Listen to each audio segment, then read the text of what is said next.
mbokk internet yëpp di nuyu ñi ñuy safoo mais aussi di nuyu waa Thiès di nuyu waa Ciné Club waaye tamit di nuyu Tivaouane gi nga xam ni fa laa jógee. liñ naan le peu de chacun fait la réussite de tout le monde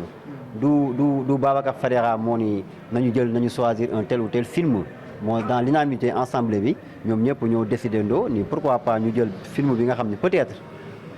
essai laa ko mën a tuddee parce que loo gis rek am na début te début boo gis rek mën nga ci génne plusieurs failles nañu jël loolu ñu teg ko bon de ce fait dinañu mën a permettre à travers les suggestions à travers les critiques ñu gën a mën a perfectionner wu davantage ba bu ñu ñëwaatee Ciné Thiès bu taxawee ñu xam ne Ciné Thiès kat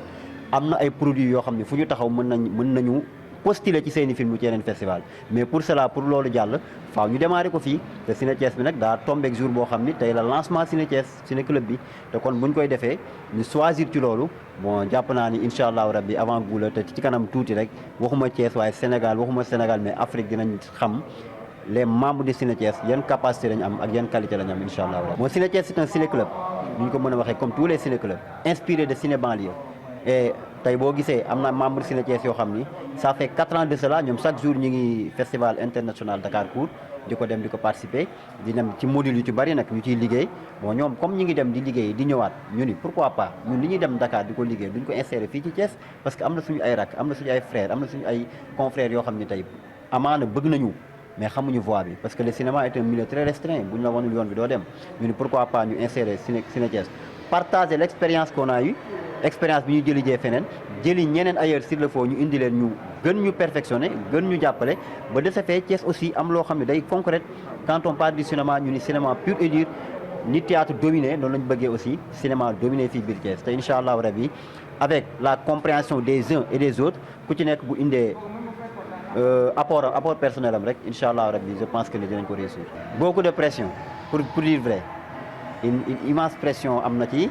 bon mais pression boo xam ne aussi mën nañ koo dékku parce que c'est pas la fin du monde bon jàpp nañ ni on est jeunes à fleur de l'âge ñi ngi liggéey ci benn mbir def nañu dara baax na baaxul pour man c'est pas l'essentiel li Coubertin waxoon ci kii bi Jeux olympiques yi ni l'essentiel c'est de participer mais ñun aussi li ñu jàpp mooy l'essentiel c'est de faire avoir l'esprit de faire parce que pour le cinéaste un film c'est une histoire mais pour les téléspectateurs ou bien les spectateurs c'est une idée et c'est une question même bon incha allahu rabbi yaakaar naa ni question yooyu moo soulevé ngeen may laaj ma ñëw di ci répondre kon su film bi réussir su baaxee su fekkee nekk na à la hauteur wala nekk à la hauteur le film est réussi pourquoi pas parce qu'on a fait quelque chose et c'est ça qui est l'essentiel. Bon le message que je passe c'est de dire que ni jeunes yi ñu gën a dugg ci li nga xam ni mooy le cinéma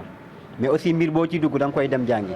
ñu bañ a def ni man ñëw rek am idée rek ni damaa def film ñëw teg. c'est pas bon il faut aller vers la perfectionnement nga dem perfectionner wu mu jaral la nga jug dem gëstu ji ko bon je pense que ni loolu bu ñu ko defee cependant yàlla dina leen jàppale bu baax a baax te avec Ciné Thiès jàpp nañu le cinéma va gagner incha allah rabbi